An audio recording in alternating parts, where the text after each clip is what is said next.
माँ जगत जननी दुर्गा भवानी माता पार्वती का कभी आप दर्शन करना, पार्वती जी का कभी दर्शन करना। सिर पे पल्लू माता के कम मिला, यहां पल्लू लगा रहा और माता के केश खुले रहे, जगत जननी जगदम्बा के।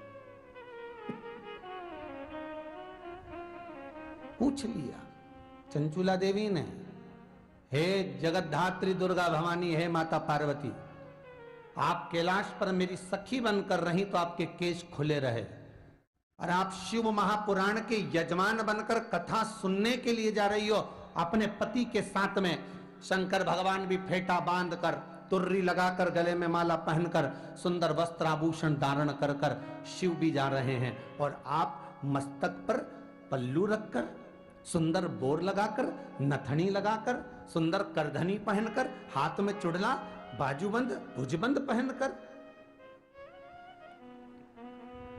इतने आभूषण, इतने रत्न पहनकर, मस्तक को ढककर, सिर पर पल्लू लेकर आप कहां जा रही हो?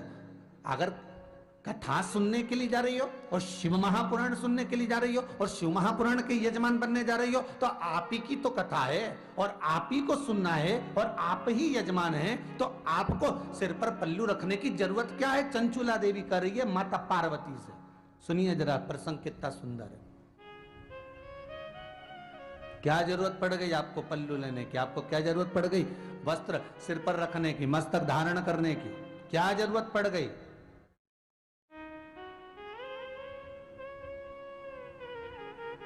मां कह रही है, चंचुला,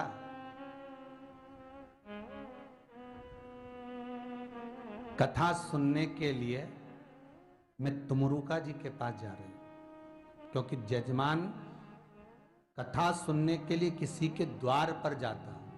मैं तुमरुका जी के पास कथा सुनने के लिए जा रही हूं, तो क्या हुआ? तुमरुका जी के पास अगर कथा सुनने जा रहे हो तो कथा तो आप ही की बचेगा ना, तो फिर जरूरत क्या सिर पे पल्लू रखने की? नहीं चंचुला, जब मेरे मस्तक पर अगर कोई चूनर डली होगी, सिर पर रखी होगी, तो मुझे उम्मीद है कि जिस पुराण को मैं श्रवण करूंगी वो भी किसी के मस्तक पर चूनर तो डाल ही देगी।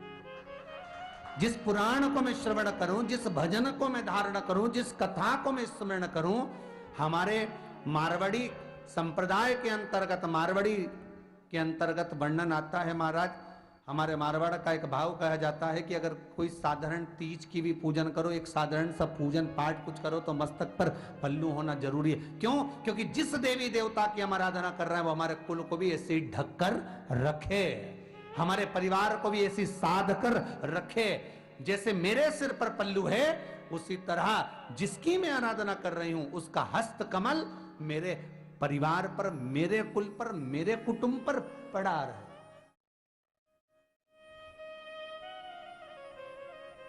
चलो जाने तो, अग्नि पुराण का एक चरित्र सुनते हैं, बड़ा सुंदर है महाराज।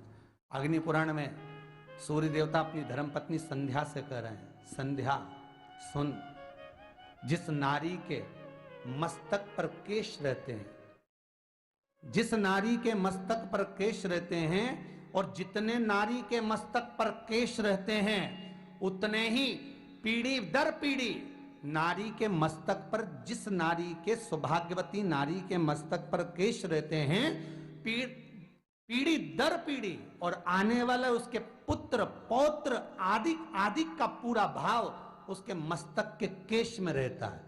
जब नारी किसी पूजन में सिर ढककर बैठती है, तो नारी जिस देवता का पूजन करती है, उस देवता का आशीर्वाद उसकी उतनी पीढ़ियों पर, उतने पोते पर, उतने परिवार पर, जितने केश हैं उतनी पीढ़ी और उतने पोते और उतने परिवार पर उस देवता का हस्तकमल रखा रहता है, जितनी देर तक नारी के मस्तक पर पल्लू रहता है। उसका व्याख्यान अग्नि पुराण ने करा। कई माताएं कहती क्या होता पल्लू रखने से? चलता भी था पहले हमारे यहाँ महाराज, इतना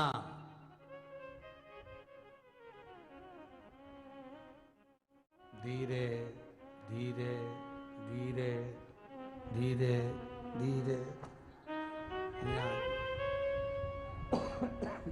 यहाँ